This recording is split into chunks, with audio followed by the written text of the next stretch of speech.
And thankfully, the guy that I was targeting, Chase Brown of the Cincinnati Bengals, falls to me in the 10th round. This is one of my favorite targets to get late. Chase Brown doesn't have much competition ahead of him, Zach Moss, but Chase Brown is by far more explosive, by far younger, fits the timeline of the rest of this team. But if you get the potential that you could get with him as an RB1 in the Bengals offense, that's incredible. Now somebody like Jamar Chase. Burrow, flush, on the roll, looking to the end zone. He finds Chase Brown for the touchdown. Nice job by Chase Brown. He's just going up into the middle of it. Good pocket. Time runs out. Burrow dumps it. And he's got his receiver, Chase Brown. A nice catch. We'll televise it tonight. Agree. Here's Brown down the sideline. And we'll have to wait.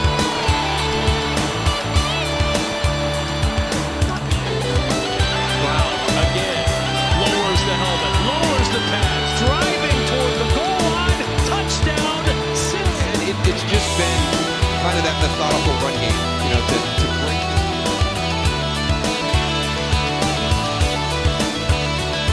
What's up, everybody? Welcome back to Fantasy Football 201. In today's video, we're going to look at a mock draft from August 2024, just before the fantasy football season started, and see what we thought about guys back then, what were good picks and what were bad picks, and lessons learned heading into 2025. So this is going to be a mock draft of a full PPR sleeper league in a 12-team format. I'll be going through this mock draft and pointing out which were good picks and bad picks. So if you're interested in more content like this, please subscribe to my channel. I'm going to make off-season content for fantasy football, so please stay tuned for that. And reply with any comments that you have. I reply to all my commenters. And if you want to take advantage of help with any of your fantasy football leagues, whether that be redraft, dynasty, etc., please comment, subscribe to this channel.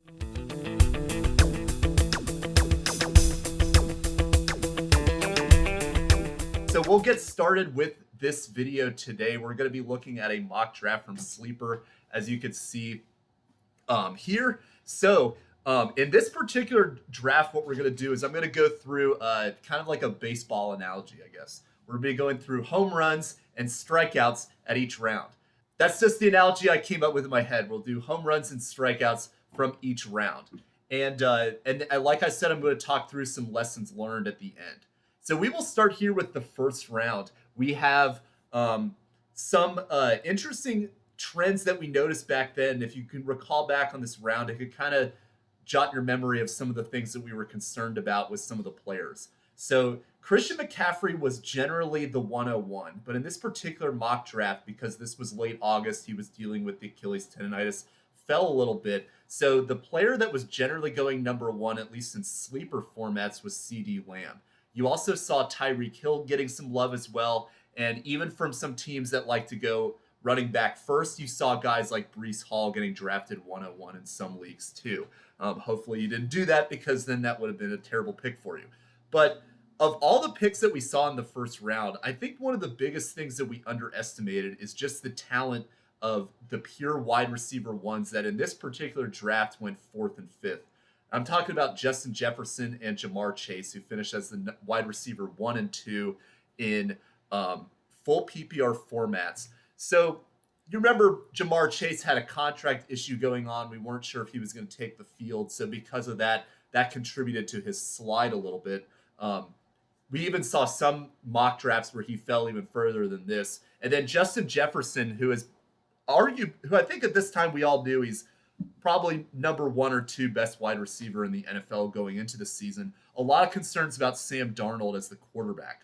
So because of that, Justin Jefferson, a lot of people were projecting him to fall outside of the top 5 as well. And honestly be a risky pick, but he ended up being the number 2 wide receiver. So these were both 2 of the biggest home runs that you could have hit in this round if you happen to get Jamarr Chase or Justin Jefferson. And then at the running back position, Saquon Barkely went 111 in this mock draft. He fell at the end of the first round. Some other mock drafts had him going early second. And again, another huge home run because Saquon, number 1 running back on the season. Jahmyr Gibbs may have passed him in that week 18 just based on the fact that Saquon didn't play. But you look at points per game, Saquon was number 1 on the season. And that would have been a huge win for you because there were a lot of question marks about Saquon and how he would do on the Eagles.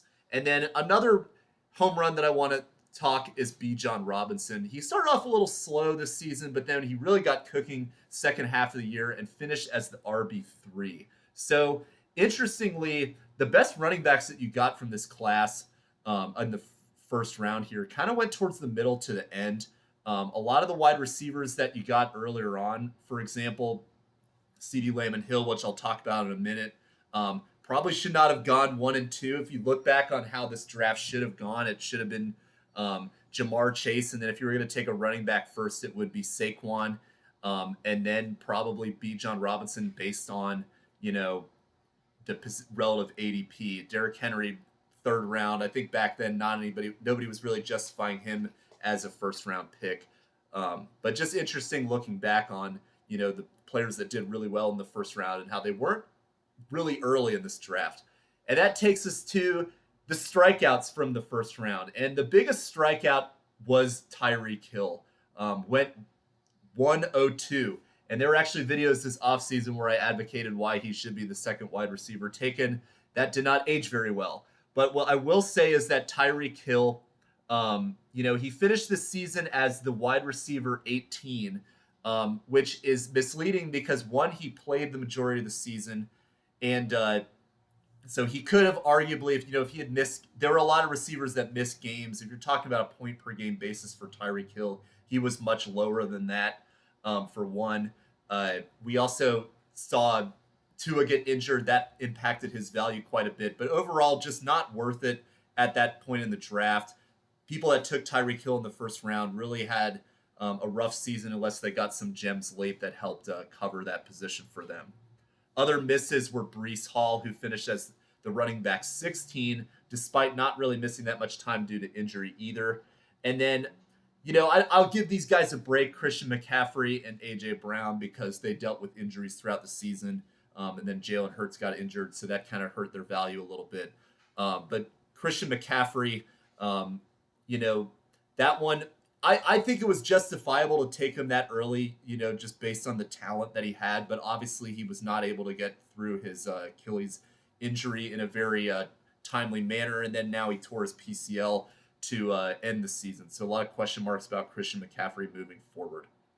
All right, so we will move into the second round. So the biggest home runs in the second round, Jahmyr Gibbs there at 201. There's an argument that he could have been 101 in this draft and would have been worth it. And a lot of the concern about Gibbs was because of the carry split with David Montgomery. How is he going to look? But as we saw most recently in this Week 18 game, Jahmyr Gibbs is just so talented that you have to have him penciled in as a must-start every week and an elite running back, even despite the fact that there's games that he's sharing with Dave Montgomery. Because when he is on his own or has the potential to be on his own, he's a top 3 running back in the league. It's Saquon, Jahmyr Gibbs, and then you can make an argument between like Henry and some other guys. But Jahmyr Gibbs is just an incredible talent, huge win for you. And then the guy right next to him I'll be talking about in the next segment, but we'll save that for the misses. Other good hits from this round, Drake London finished as the wide receiver 5 despite being drafted right around the wide receiver 10. So this is great value for Drake London. And he played better with Michael Penix too, so this bodes well for his future moving forward. And then Josh Allen going here in this draft at 212.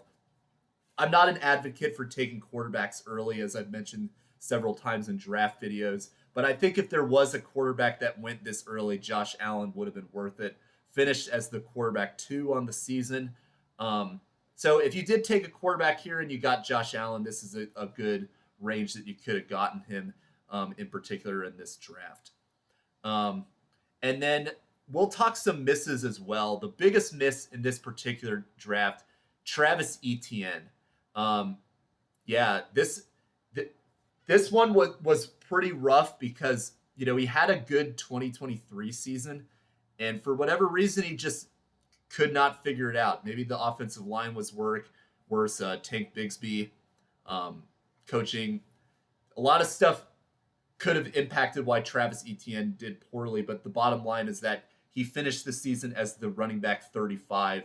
And in this particular draft, he was drafted as the 7th running back off the board. Just unacceptable performance. It's rough when you take somebody that high and he plays the whole season, and yet he's not even a running back 2 in terms of his overall performance on the season. So a lot of questions with Travis Etienne moving forward. Sam Laporta, drafted as the tight end 1, finished as the tight end 8. So this was another very painful pick, and he started off even worse than this. He did kind of get things going late in the season, so that kind of helped salvage what you got from that pick. But a lot to be learned from the tight ends here is that, the tight ends that are getting taken this early were not the ones that finished as the top tight ends in the draft. So you're looking back at, and I'm going to talk some of this a little bit more with quarterbacks too later on, but you're taking these positions of scarcity like tight end and quarterback, and if you're burning them early, you're costing yourself some of the elite guys that could have been taken. Like one pick after Sam Laporta was Mike Evans, who granted he was hurt, but especially late in the season when he got healthy again, was an elite wide receiver. You also cost yourself Josh Allen potentially. So you look at the other tight ends who I'll talk about in a little bit. Brock Bowers was an 8th round pick, tight end 1. Trey McBride was the number 2 tight end. He was a 4th round pick. And then George Kittle, a 5th round pick, was tight end 3. So taking Sam Laporta was a bad value. It's you think of it as a car analogy. It's like buying a new car when you have a used car available that is going to cost half as much for you potentially. I know the economy these days doesn't necessarily hold that analogy true, but the idea is that you're paying a premium for a position when you can get the equivalent value later in the draft, and that's exactly what happened with Sam Laporta. And you can kind of say the same thing about Kelsey as well, because he was a top 10 tight end too, but not worth going in the 2nd round. And then 2 receivers I want to talk about too in the 2nd round to kind of close out the duds. Marvin Harrison Jr. A lot of concerns with this Cardinals team moving forward. I'll talk about it later as we get into the offseason videos. But, is Kyler Murray a good quarterback? I got some questions about this from some fans as well. And I don't know. I mean, he does not seem to be progressing in certain areas. And Marvin Harrison Jr. is, for whatever reason, not being utilized as a receiver that is a dominant, game-changing player that they drafted number 4 overall. So I saw a lot of things out of him that were extremely concerning. Just a lot of questions with Arizona. Other than Trey McBride is going to be locked in and be great as a tight end, but the rest of this team in terms of fantasy assets I'm pretty concerned about. Chris Olave, you can kind of give a pass on him because of his injuries, but with all the concussions, he's not going to go 2nd round next year at all. 3rd round, the home runs here. First of all, I want to talk Devon Achane. So Achane here, there were a lot of question marks with him in terms of, is he going to stay healthy? Is he going to even be the number 1 running back on this team? Are they going to use Raheem Mostert? Believe it or not, those were actually conversations that they had back then. And Achane, when Tua was healthy, was an elite player. The problem is that Tua was not healthy most of the season, so you saw a little bit of inconsistent performances with Achane. But despite all the time that Tua missed, he was the running back 5 on the season. So that just tells you how elite his numbers were when Tua was healthy. You got to lock him in if you're looking at this as a keeper league. You got to lock in Achane for next year. And this was a great pick. And then the running back that went right after him, Derrick Henry, was the running back 4 on the season. There were a lot of question marks with Derrick Henry because he's an older running back moving to a new team that doesn't always have a great track record behind it. And yet he goes to Baltimore and is a dominant running back again. So I'll talk more about this in terms of the running backs later on. But with guys like Henry that have just been dominant for so long, when they slip in positions like this, you can't really do wrong in terms of taking a chance on that, because it does give you some elite value there. You look at some of these guys that went after him. There were some good ones like Josh Jacobs, Nico Collins, but then some other dart throws in there as well that, you could have convinced yourself of this player when you have an elite guy like Derrick Henry who's right there because of the new team and the new situation that you may have been scared off of. You could have taken like a Stephon Diggs, Deebo Samuel, DJ Moore, Waddle, and Pittman. All those guys in some leagues could have gone over Derrick Henry and potentially, but Derrick Henry was clearly a better pick. And, he showed that even despite his age, if you put him in a good team and a good system, he's going to find a way to be productive. So that's something to really keep an eye on for next season when we're doing these drafts again. Other good value, talked Josh Jacobs earlier, finishes the running back 6. And then Nico Collins had some injuries, so his overall season ranking was not very high, but he was a very effective receiver when healthy. And then some misses here. I'm going to talk Patrick Mahomes in just a sec, but the receivers I mentioned, Waddle and Pittman, they were very disappointing. Brandon Ayuk had the contract holdout, but then got hurt. But even when he was healthy, he really did not do very much. And Isaiah Pacheco dealt with injuries that, kind of derailed his season as well, but looks strong to start. But Patrick Mahomes, I want to talk about him in terms of fantasy because, the guy is an elite quarterback. We know he's probably, based on resume, already a top 3 quarterback all time. Maybe not 3, but I'd say top 5 all time, just based on everything that he's done in such a short amount of time, and he still has such a long career ahead of him. But in terms of fantasy, this is not a good quarterback selection because he is not a guy that runs the ball very often, not going to run for a lot of touchdowns or anything like that, like Lamar Jackson, Jalen Hurts that went later. His team also does not need to have, does not need Patrick Mahomes to carry them through the regular season. So because of that, Mahomes overall in the season was the quarterback 11, and in this draft, he was the second quarterback taken. That's just a bad value pick right there. I'm going to talk these guys later, but you look at players that finished ahead of him, 2 in the 10th round, Jaden Daniels and Jared Goff, and then Baker Mayfield down in the 13th round. So it's like that used car, new car analogy. You can pay a premium for Patrick Mahomes, but then you're costing yourself Devon Achane, Derrick Henry, Josh Jacobs, running backs that could actually be your RB1 on the season because you're taking Mahomes. It's just not a good decision. And I know that, this team too, they locked themselves into Mahomes and Kelsey trying to get the stack, but I don't think that would have been good like 5 years ago when the Chiefs defense was terrible. But now the Chiefs have a good defense. They don't need to consistently rely on the passing game. So, yeah, I mean, you're talking about the first 3 picks from that second team drafting, like Hill, Kelsey, and Mahomes. Like, I imagine that was not a good regular season record right there. And then we will go now to the 4th round. So we're talking about quarterbacks. Lamar Jackson, excellent quarterback. He was the number 1 on the season, finished easily ahead of the second place quarterback. Lose my mind here. But Lamar Jackson, an excellent pick in the 4th round. That is the example of what I'm talking about with you can take Patrick Mahomes earlier, or you can get a guy that is going to run the ball, give you a consistent floor, and the team needs to rely on him to be successful. And because of that, Lamar Jackson finished as the quarterback 1, and if you waited for him, then you got an excellent steal there. Other good players here, Malik Nabers finished as the wide receiver 6 despite the poor quarterback play on the season. From his team. James Cook, the running back 8 on the season. He was taken with the 404 pick here. And then Trey McBride, who I talked about a little bit earlier, tight end 2 on the season and was the 3rd tight end taken. So, as I just talked about with Lamar Jackson versus Mahomes, like you could have taken Trey McBride in the 4th round, which would have been a better pick than taking Sam Laporta or Travis Kelce in the 2nd round, because look at all those names that you cost yourself that you could have gotten but you didn't because you took Sam Laporta. You could have waited for McBride, and then you could have, for example, gotten like this team that took McBride. You got Drake London and Josh Jacobs by waiting for the tight end.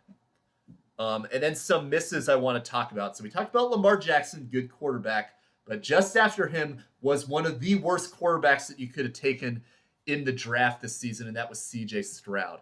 I did not like C.J. Stroud going in the range that he was in the draft because of that, opportunity ADP price that I was talking about earlier. But I did not foresee this type of performance by C.J. Stroud, quarterback 18 on the season, and really did not have any injuries all season either. So that was extremely disappointing from him. I'm not worried about him as a quarterback long term. I think we could see some positive regression if they, get a new offensive coordinator, get some better players around him, potentially fix the line. We could see CJ Stroud get back into the top 10 discussion. But yeah, this is a bad pick if you spent up to get him here when you could have waited and gotten guys like Jaden Daniels in the 10th round or Baker Mayfield in the 13th round. Other disappointments, Rachaad White went with the 402 here. He went ahead of Lamar Jackson. That would have been a huge whiff because, Bucky Irving overtook him essentially as a starting running back. And then Cooper Kupp and Tank Dell were two disappointing receivers that I did like going into the season.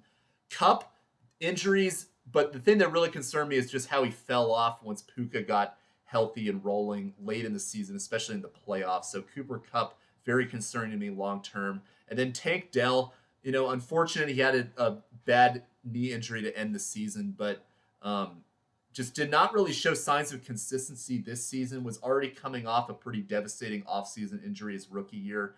He's got another one coming up. So Tank Dell, I've got a lot of questions about him, especially in Dynasty moving forward. All right, 5th round. So the 5th round honestly did not have a ton of huge hits either way. Huge home runs, I should say. A lot of these guys kind of finished relative to their ADP, but the one that I really want to highlight here is Alvin Kamara. Alvin Kamara, despite the team struggling as much as they did, and despite the fact that he missed the last 3 games of the season or something like that, 3 or 4, he finished as the running back 9 on the season. And remember, he had that huge start to the season where he was the RB1 for the majority of the year, at least in the first half of the season. And this brings up another good point that much like Derrick Henry, when you have these elite running backs, people get scared because of the age. But guys like Henry, Kamara, Saquon, people that, running backs that people got a little bit concerned about going into the season because of their age. And, they like the hot names like the Breece Halls, the Pachecos, guys like that didn't really live up to the expectations of where you took them. Meanwhile, a guy like Kamara slides all the way to the 5th round. That's a huge bargain. And I really loved Kamara in this draft process because of how far he slipped. He kind of dealt with some injuries last season that kind of hurt his value. Alvin Kamara, it'll be interesting to see what happens with him because I believe he's going to be 29 next season. Where will he get drafted? But these are guys that, he's got a very transferable skill set, especially in PPR, that he will be very successful.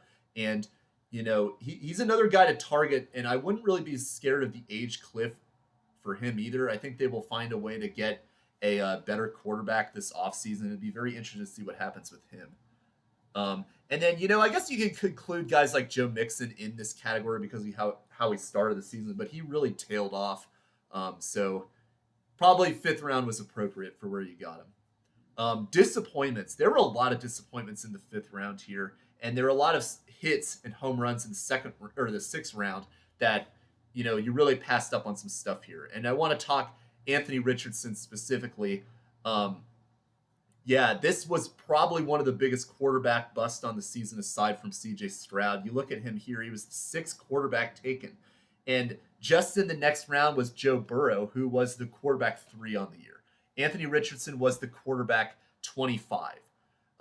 He had some injuries and then got benched, so he fell a little bit further than, CJ Stroud did. But, this is just a very disappointing pick to take Anthony Richardson here. Another guy I have a lot of question marks about. It'll be very interesting to see what happens to him next year because I could see a world where he could slide a lot and then can be a sleeper pick depending on where he gets drafted if by chance he can figure out all of his learning curves, for lack of better words, that he has to adjust to for this next season. But extreme volatility. It's kind of like Justin Fields 2.0 from what we saw of him a couple years ago. Another big time miss going here with the 503 pick was Amari Cooper. In Cleveland, the issue was that, he had an excellent rapport with Joe Flacco when he was there. And if you remember from the fantasy playoffs in 2023, he carried people to championships with Joe Flacco. He could not find a rhythm with Deshaun Watson. And then he goes to Buffalo, and people are back on the train with Amari Cooper. But then he just wasn't needed there either. So he really was extremely disappointing at this point in the draft. And it'd be interesting. He's a free agent this offseason. Where will he go? But he's not going to be a 5th-round pick next season. And other misses here, you look at those the Bears receivers specifically that went at the end of the 5th round, Keenan Allen and Rome Odunze. This is something to really keep an eye out for this offseason, is when you have 3 wide receivers all on a team that, they're all going this high, like 5th round and higher. It's just not sustainable to have 3 elite pass catchers worth it in that range. I know that they had Caleb Williams and all the hype that he had from the offseason, so all these guys jumping up as high as they did was logical at the time, but they were just not good value because they were not going to sustain the ability to have all 3 of them be successful if the offense was actually going to be good, which in the Bears' case, it was not consistently good. And as a result, Keenan Allen was the wide receiver 34 and Odunze was the wide receiver 49 on the season. So both were pretty bad value there in the draft. So I just bring that up because it's going to happen again. Some team is going to get 3 great wide receivers in their offense heading into next season. And we're going to really have to pay attention to which of those receivers will actually be the ones that you can rely upon going into the 2025 fantasy season. Next, we will go to the 6th round. I already mentioned some big hits here like Joe Burrow, quarterback 3. He's going to go a lot higher this next round or this next season. He's not going to be a 6th round pick. And the thing with him is that, because he is not a great running quarterback, he's not going to give you a good floor there. And the fact that, if they could figure out this defense, maybe they won't need to rely on Joe Burrow carrying the team next season. There's a lot to still be determined there, but Joe Burrow is a very interesting player to watch heading into this next season in redraft leagues. Terry McLaurin, another huge steal here. He went at the 606, and he finished at the wide receiver 6 on the season in full PPR. And he's being drafted here at about the wide receiver 25. So this is, again, another huge bargain. Terry McLaurin, we knew he was talented, but I think this just speaks to how much we underestimated Jaden Daniels and his ability to elevate the whole offense. So this is something I will talk about a little bit more later, but with a lot of the receivers that are going in this mid-range, you have to pay attention to how the quarterback play is, because if they have mediocre play at the quarterback position, but they have all the opportunity in the world, it really does not necessarily bode well for their success. Whereas if you have, a receiver hovering around this range who has a great quarterback, Terry McLaurin in this case went from poor quarterback play, which is why he went so late, because he did not have a good 2023 season. And then when they do get a competent quarterback, he jumps up immediately. So some other guys in this range that you can look at, just the round after him, Calvin Ridley. That was a name that a lot of people liked over McLaurin.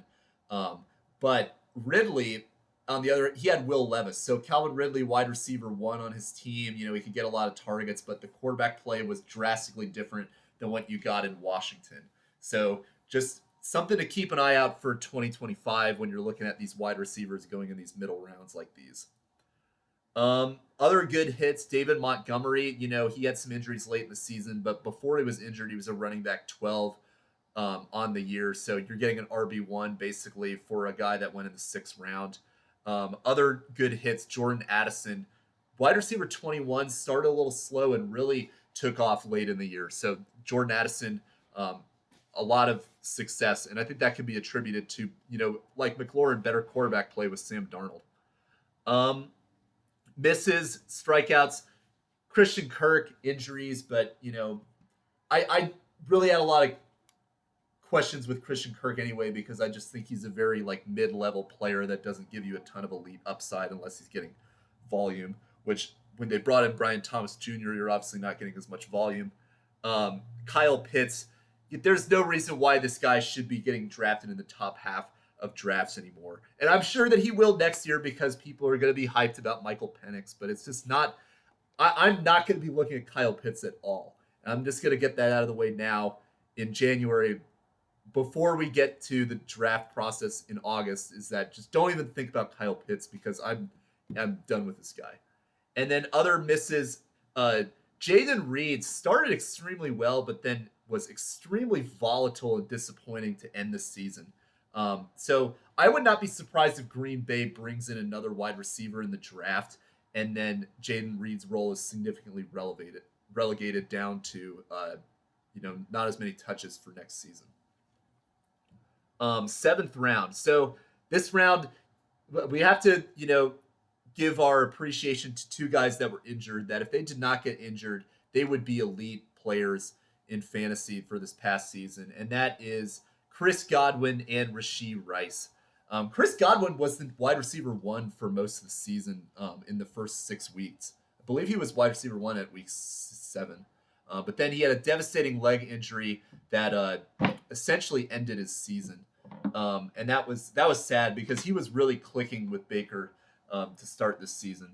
And then Rashee Rice, very similarly, started off very well, but then tore his knee, I believe it was LCL. And and so because of that, both these guys didn't really get to live up to their potential, but they were both excellent picks in the 7th round here. It's too bad they got hurt, though. And then I want to give a shout out to Tony Pollard as well. I think a lot of people were scared off by him because of Tajay Spears, but Tony Pollard and how he played in Dallas the year prior, but Tony Pollard actually did pretty well. Finished as the running back 21 despite missing some time late in the year. So Pollard was pretty good at this range in the draft, I would say. So I'd give credit for taking him there. And then a couple big misses here. First of all, Raheem Mostert. He was the darling of the 2023 season that was taken late in drafts or undrafted and then became a running back 1 on the season. Or an RB1, not the overall running back 1. But Mostert really fell off this season, running back 56. So that was a pretty bad pick if you took him in the 7th round this year. And then Zamir White, 1 pick after him, just did not seize the opportunity to be the Raiders' RB1 and was not worth going in the 7th round. And then Javonte Williams, I think that this one made sense. He does have elite upside potential that we saw from years prior. And he, had some good games this season. But the biggest thing for me with Javonte Williams is that he essentially lost his job to Audric Estime and Jaleel McLaughlin throughout the season. And this guy is not going to be a 7th round pick next year. So just, you may have gotten your hopes up with him in some games, but he really let you down as the season went along. These running backs that went aside from Tony Pollard in this round were not particularly good for you.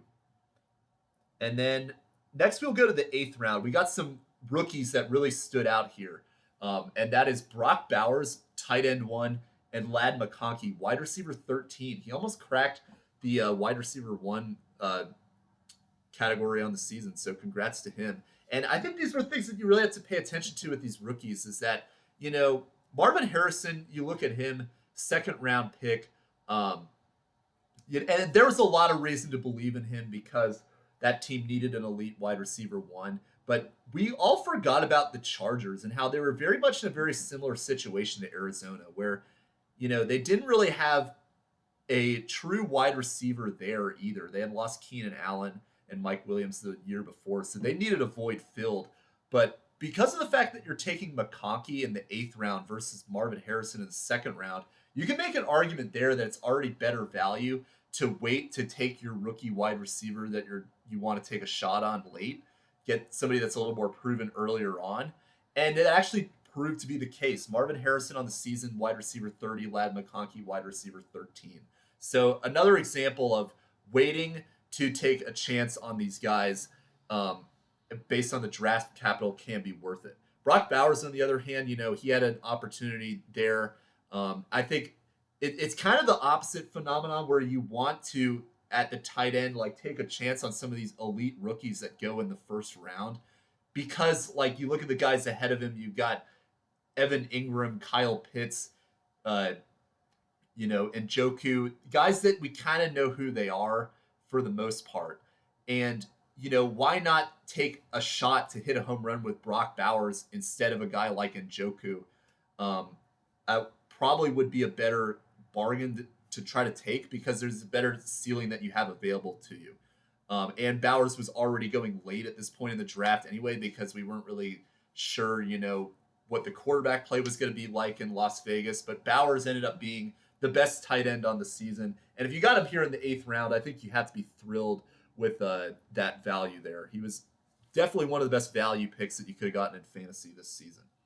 And then Brock Purdy, I'll mention him as well. He's not thought of as a QB1 in fantasy, but when he was healthy, he was in that discussion. He had some injuries late in the season. Also played in some bad weather games. The whole team got injured. But when they were healthy the first half of the year, Brock Purdy was a top 10 quarterback. Had top 5 performances throughout the season as well. So getting him here in the 8th round would have been good too. Strikeouts in the 8th round. Just all these running backs here, really like Chubb, Moss, Eckler, Warren, Brooks. Those guys all did not live up to the billing. And, at this point, you're looking at running backs that can seize the opportunity. And as I mentioned in my intro video, Zach Moss started off as the RB1 for Cincinnati, but you saw Chase Brown play in 2023. You knew this guy was explosive, and then you see them bring in Zach Moss to replace Joe Mixon. Do you really think that Zach Moss is going to maintain that role over a guy like Chase Brown, who is just so much more explosive? I did not see it, and that's why I was all over Chase Brown in the offseason, as I talked about in the intro. So, and then Nick Chubb coming off an injury, Austin Eckler entering a situation where, he is getting older, and they have a younger running back, Brian Robinson, who showed promise last season. Just all these guys here were kind of misses in terms of the running backs, and yet you got some better running backs later on that I'm going to talk about. Brooks, understandable, but the injuries, it's really kind of derailed his career, which looked like it could have been promising in college. Just very unfortunate for him. And then Jake Ferguson, a pretty disappointing tight end, finished the tight end 25 despite where he was getting drafted, right around the same range as Bowers. 9th round. So some excellent wide receivers here in the 9th round. I want to talk Brian Thomas Jr. at the 909, finishes the wide receiver 4. Wide receiver 5. That is incredible. And Brian Thomas now is in a position where he's probably going to be a first-round pick next year. That was a huge steal. And just like I mentioned with Ladd McConkey, you could take Marvin Harrison early, or you could wait to get a guy like Brian Thomas, who's in a very similar situation where they need a wide receiver 1. And yeah, that would have been a great pickup for you. And then Jackson Smith and Jigba. There were questions about how he looked in his rookie season, but he really seized the reins this season and became the best wide receiver on the Seattle Seahawks.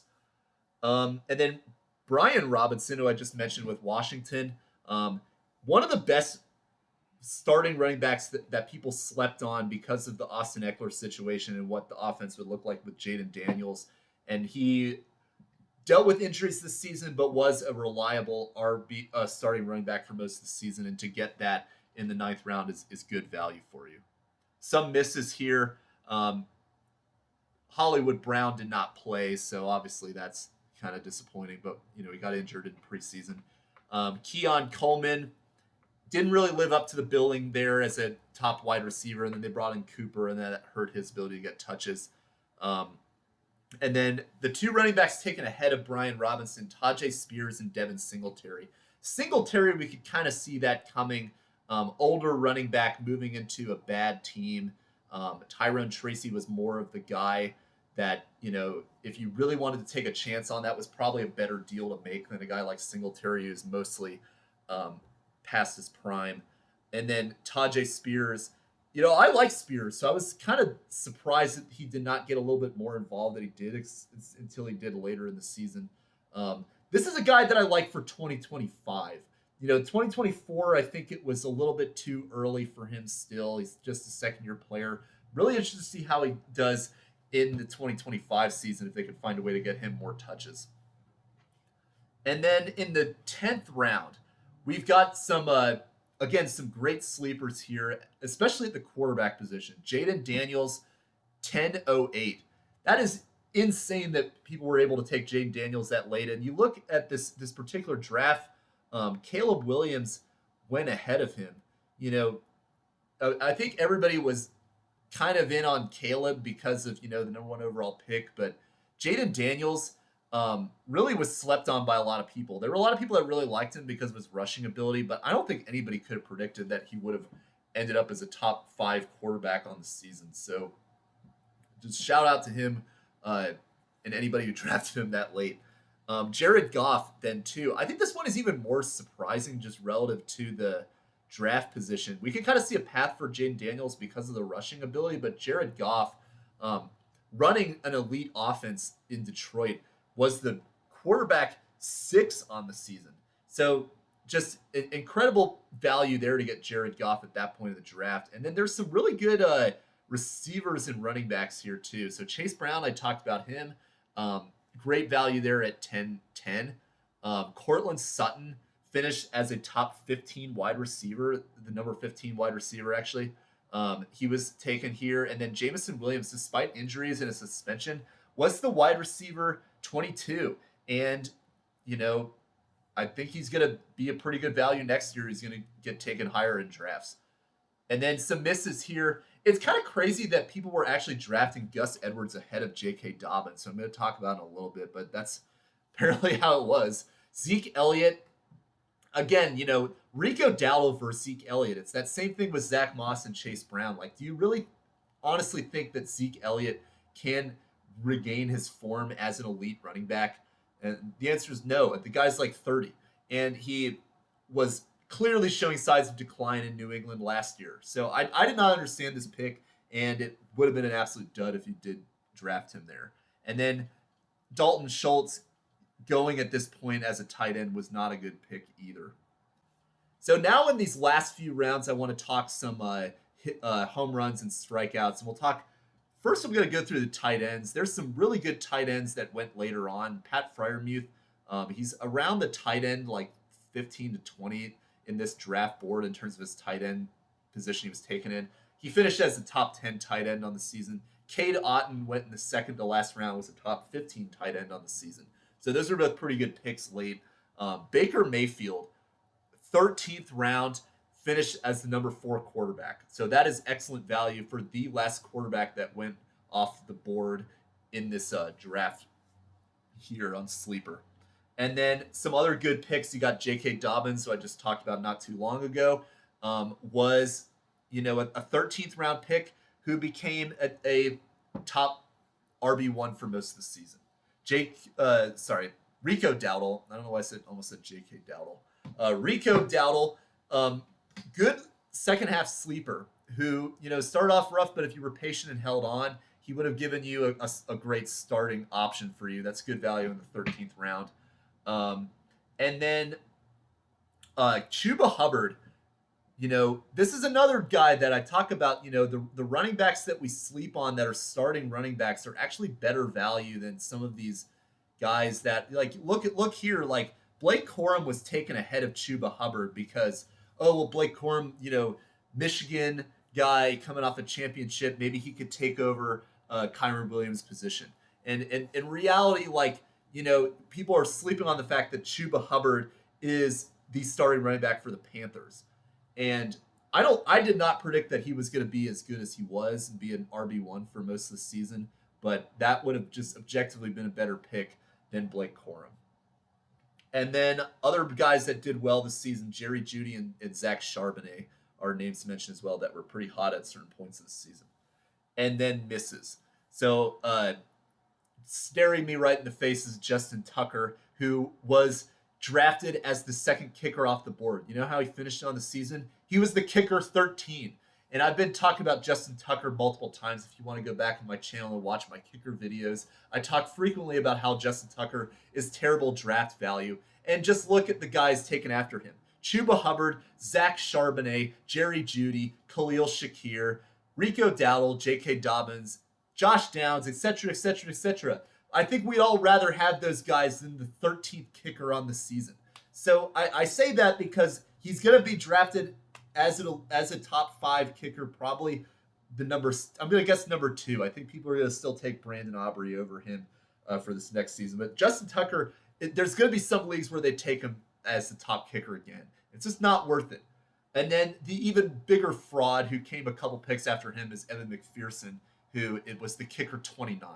Granted, some of that's due to injuries, but that guy is not a kicker that should be drafted at all. I'll talk more about kickers and defenses specifically in my lessons learned. But other misses, Jerome Ford, that was a little disappointing. He didn't really look good until late in the season, but then he got injured. And just tough to see what his future will be. Cousins and Rodgers coming off Achilles injuries were pretty big disappointments at the quarterback position. Joshua Palmer, we talked about as a guy that we liked, with the opportunity in Los Angeles, but really we should have been paying more attention to Ladd McConkey, Adonai Mitchell, a rookie who was pretty disappointing, and then Jalen Polk, a rookie who was extremely disappointing. And then some undrafted gems that you may notice are not even on this board. Bucky Irving, running back 13, Bo Nix, quarterback 7, and then Jonnu Smith, tight end 4. So I just say that because, as I mentioned a lot of times in my channel, it doesn't matter how you draft, but more than positions and the moves that you make during the season. That's what sets you up for success. And these are guys that could have been league winners that were out there on waivers as well. So just keep that in mind. All right, so to conclude this video, I'm going to give you 5 lessons learned from this draft exercise of looking at this mock draft. The first lesson is to consider the skill of the offense or the lack thereof with your selection of players. And what I mean by that is I think a lot of times we can be fooled into picking certain players because of the opportunity that they may hypothetically have on a team like Jacksonville or the New York Jets. And this is pretty much squarely pointing at guys like Breece Hall and Travis Etienne. Whereas guys that are on a very successful offense that went around that same range, like Jahmyr Gibbs, were better value because the offense is elite. And I say that, we got some other guys like going earlier, Jamar Chase, questions about his contract. Guys taken ahead of him are, Tyreek Hill. The Dolphins offense looked good to start 2023, but really tapered off in the end of 23. And I think that we should have taken that into a little bit more consideration with drafting Hill versus Jamar Chase. Bengals offense is elite, and they're going to stay elite as long as they have Joe Burrow.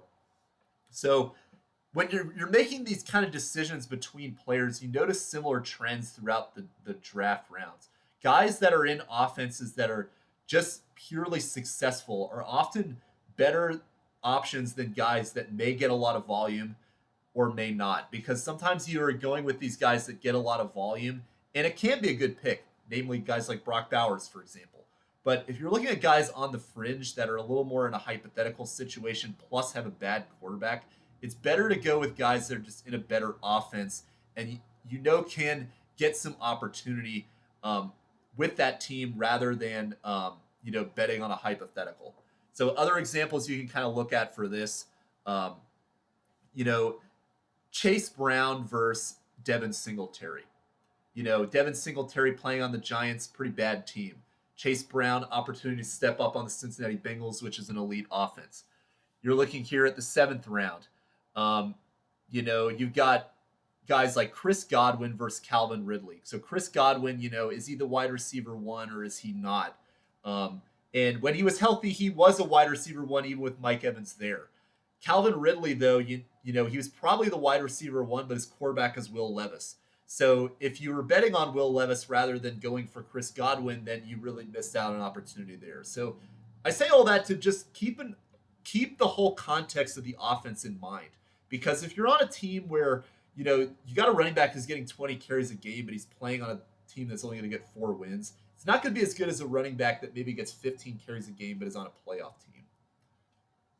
My second lesson to learn is to wait for your quarterbacks and tight ends and load up on wide receivers and running backs early.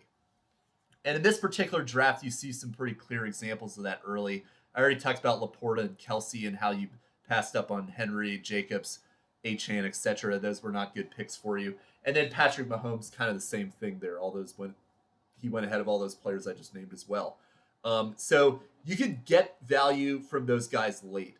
As I just mentioned not too long ago, Jonnu Smith, tight end 4 on the season. So there's an argument to be made that instead of taking guys like Laporta, Kincaid, Pitts, guys that ended up being busts, to just wait until the end. And if your guys don't pan out, play the stream game, you may land upon a Jonnu Smith. Quarterbacks, you can do that kind of stuff as well. You got Bo Nix with undrafted as a QB7. You got Baker Mayfield as the 13th round pick who became a QB4, and then Jaden Daniels, 10th round QB5.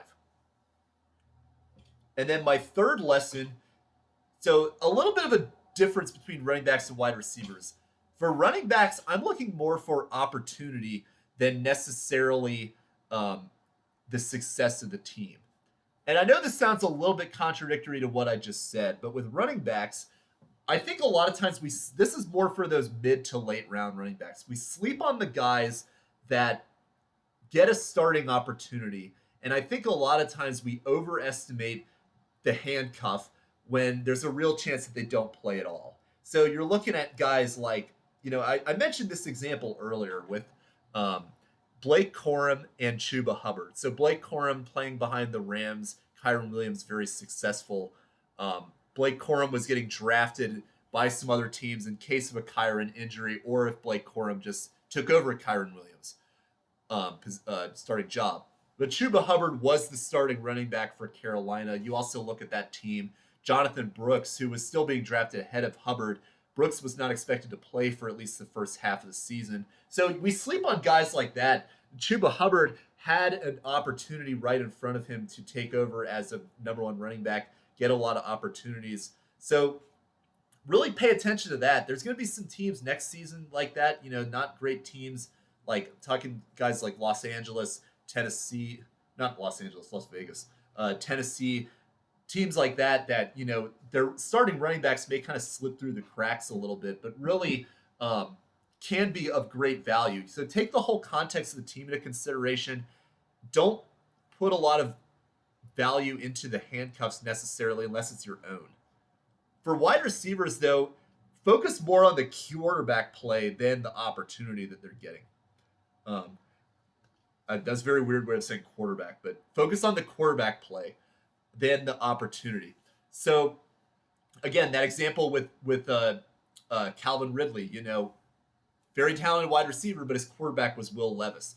Whereas, Terry McLaurin, when he got Jaden Daniels, when he got the competent quarterback, his play really took off. And I say that there's a lot of these receivers you're looking at late that, the ones that are good value were the ones that did have good quarterback play. So Jamison Williams, Jared Goff was excellent. You go down the list a little bit, some of the guys later on, Adonai Mitchell, Anthony Richardson, Joe Flacco, a little bit shaky.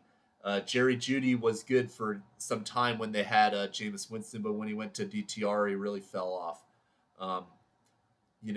Christian Kirk, struggled with Trevor Lawrence, and then a couple picks later was Terry McLaurin. You kind of can look at this board, and I encourage you to do that when you get a chance to just take a look at this on your own time. But the wide receiver success is really dependent on the quarterback. And I'm going to be looking more so at that in terms of what is their quarterback, my trust in that quarterback, than necessarily is this a guy that's going to get a 35% target share heading into 2025 season. And then my final lesson to take away from this mock draft is that kickers and defenses should be taken last. And the reason why you should not I have a video where I talk about this in more depth with kickers. You can check that out on my channel. But if you look at the number 1 defense and the number 1 kicker, you notice that they're not on this board because they were undrafted. Chris Boswell, number 1 kicker, was not drafted. And Denver Broncos defense, which was the number 1 defense on the season, was also not drafted. So what I say by that is that for me personally, I would recommend going defense last round and then kicker not drafting them. If you want some more specifics on that, I talk about it in my kicker video. But when I'm going into the draft, I want to settle on, get some more flex depth, and then pick my kicker going into the week on that weekend. So in this particular case, like, you know, Brandon Aubrey may be worth it to take him that high. But other than that, a lot of these kickers that you see going in the 11th and 12th round, you see a lot of flex players that they really missed out on later on. And that's my lesson with kickers and defenses, to take them last. All right, well, that's all that I've got for this video. If you're interested in more content like this, please subscribe to my channel.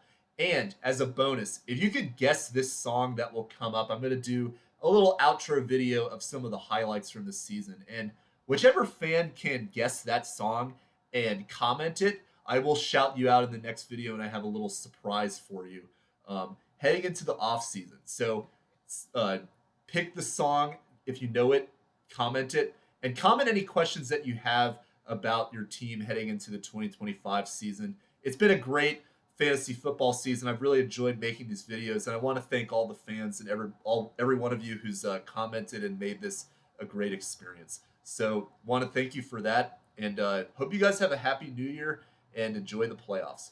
We'll see you guys next time. Have a good one. Bye.